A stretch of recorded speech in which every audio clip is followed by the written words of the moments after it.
नमस्कार। शब्दकोश के जन सरोकार में आपका स्वागत है।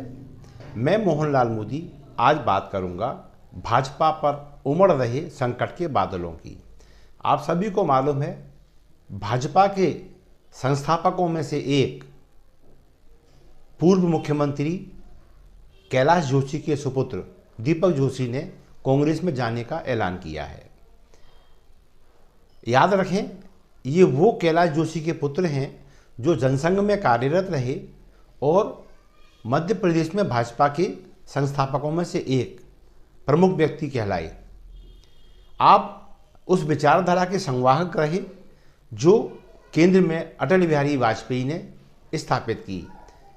सभी को समान भाव देने की एक विचार, एक पद्धति जो अटल जी की थी, उसके संवाहक कैलाश जोशी मध्य प्रदेश में हुआ करते थे। यही वजह है उन्हें भाजपा के अलावा विरोधी दलों में भी सराहना मिलती रही, उनका सम्मान बना रहा। अपने बागली विधानसभा क्षेत्र में जब तक रहे, विधायक ही रहे, सांसद भी बने वो। अन्य क्षेत्रों में उन्होंने अपनी प्रतिभाएं दिखाई। जब सरकार की बात आई और भाजपा की सरकार बनी, जनता पार्टी की सरकार बनी, तो कैलाश जोशी जी ने इस दल का नेतृत्व किया, जनसंघ का भी और भाजपा का भी।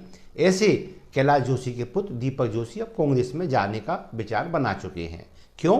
क्योंकि उनका कहना है उनकी उपेक्षा हो रही है, और वो इसलिए क्योंकि कांग्रेस से लोग आ रहे हैं, उन्हें सम्मान मिल रहा है, और जो भाजपा में संघ में दही टाटपट्टी बिछाते रहे, उनकी उपेक्षा हो रही है। अब बात ये आती है कि ऐसा क्यों? तो सबने देखा 2020 में एक बहुत बड़ा धड़ा टूटकर कांग्रेस का सिंधिया धड़ा ये भाजपा में आ गया। इनकी संख्या लगभग 2 दर्जन। इसके अलावा भी इक्का दुक्का लोग अलग से आए, उन्हें टिकट मिले और वो कुछ जीते कुछ हारे भी। जो जीते वो जनप्रतिनिधि कहलाए और जो हारे उन्हें निगम मंडलों में सेट किया गया। जाहिर है पद तो वही है, मंत्रिमंडल उतना ही बड़ा है, निगम मंडल जो सब कुछ है उतने की उतने हैं। तो ये सब जो पारंपरिक भाजपाई थे उनके हकों को काटकर इन्हें दिया गया। अब जब विधानसभा चुनाव आ रहे हैं तो फिर वो स्थिति बननी है कि आखिर टिकट तो 230 ही देना है। अब 230 में वो समाहित होने हैं जो कांग्रेस से आए हैं या अन्य दलों से आकर भाजपाई बने हैं। तो फिर डाका किनके हकों पर डाला गया? जो पूर्व से पुरातन भाजपाई हैं और जो पूर्व में संघ के स्वयंसेवक रहे, विद्यार्थी परिषद से युवा मोर्चे में आए और फिर युवा मोर्चे के बाद भाजपा में पहुंचे। अब जब ऐश्वर्य वैभव भोगने का समय आया तो भाजपा अब कांग्रेस मुक्त भारत अभियान के तहत इनके हकों पर डाका डालने की स्थिति में आ चुकी है। तो दीपक जोशी दरअसल उन्हीं असंतुष्ट और उपेक्षित लोगों का नेतृत्व करते हैं। एक प्रकार से ये वो चेहरा है, ये एक आवाज है जो उन लोगों की मानी जा सकती है जो भाजपा में उपेक्षित हैं। नंबर 2, दीपक जोशी ने यह भी कहा है कि मैं किसी तामझाम से नहीं जाऊंगा, मैं पैदल जाऊंगा, अपने पिता की तस्वीर लेकर जाऊंगा, इस आग्रह के साथ कि मेरे पिता की तस्वीर कांग्रेस कार्यालय में स्थापित की जाए। तो ये एक बड़ा विचार है, एक बड़ा संदेश है।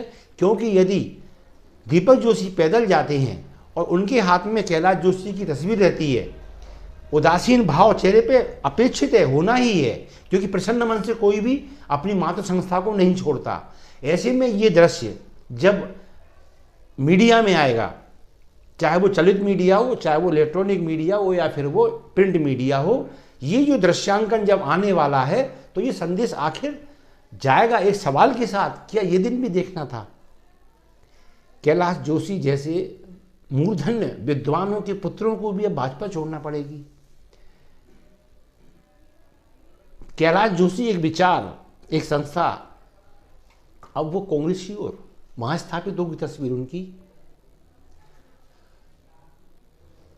दरअसल ये वो संक्रमण काल है जब भाजपा को बहुत सब्र, बहुत संजीदगी और बहुत समभाव के साथ निर्णय लेने चाहिए।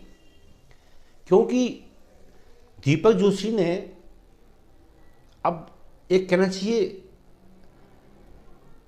उदासीन भाव जिसे कहते हैं, इसे वैराग्य भी बोल सकते हैं आप, उस भाव का प्रदर्शन किया ये कहकर कि मैं बुधनी से मुख्यमंत्री शिवराज सिंह चौहान के सामने चुनाव लड़ना चाहूँगा। हालांकि ये कांग्रेस तय करेगी कि उन्हें किसको उतारना है, लेकिन ये भाव ये भी शो करता है कि हमें सिंहासन की चाह नहीं है, हमें सिंहासन की चाह नहीं है, क्योंकि बुधनी का मतलब है हारना। मैं ये नहीं कहता कि हार निश्चित है, लेकिन ज़्यादातर संभावना हारने की ही है। क्यों? बड़े बड़े कांग्रेसी धुरंधर बुधनी में अपना भविष्य आजमा चुके हैं, और वे शिवराज से इसलिए हारे क्योंकि शिवराज सहित उनकी पत्नी साधना सिंह जी, पुत्र कार्तिकेय, ये इतने समान रूप से सक्रिय हैं। इनका पूरा कुटुंब बुधनी में सक्रिय इस प्रकार से है कि हर किचन तक इनकी अप्रोच है और हर मतदाता इनके परिवार का सदस्य दिखाई देता है। तो वहाँ जाना एक प्रकार से हारने के लिए जाना है, तब भी जा रहे हैं तो शायद इसी संदेश के साथ। ये संदेश किन के लिए है? उन उपेक्षित भाजपाइयों के लिए जिनके भविष्य पर अब संकट के बादल मंडरा रहे हैं।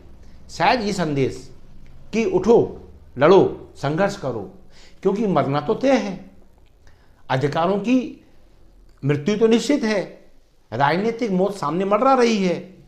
अब ऐसे में यदि हम उठे और लड़े तो हो सकता है जीवित रहने के लिए बच जाएं।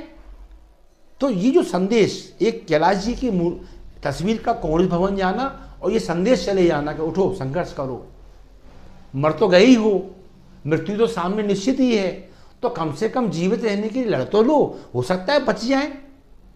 तो दीपक जोशी का कांग्रेस में जाना मैं भाजपा के लिए एक बड़ा खतरे का बादल मान रहा हूं, जो अनुकूल मौसम के साथ हो सकता है व्यापकता ग्रहण कर ले। शायद भाजपा इस मामले को गंभीरता से लेगी और बहुत जल्द कोई ऐसा निर्णय सामने आएगा जिससे इस पार्टी को अपने भीतर बैठ रहे बवंडर को थामने में मदद हासिल होगी। बस इसी कामना के साथ मैं मोहनलाल मोदी आज यहीं अपने कार्यक्रम को समाप्त करता हूं। बहुत जल्दी नई बात, नए मुद्दे के साथ आपके सामने आऊँगा। तब तक के लिए आज्ञा दीजिए। नमस्कार।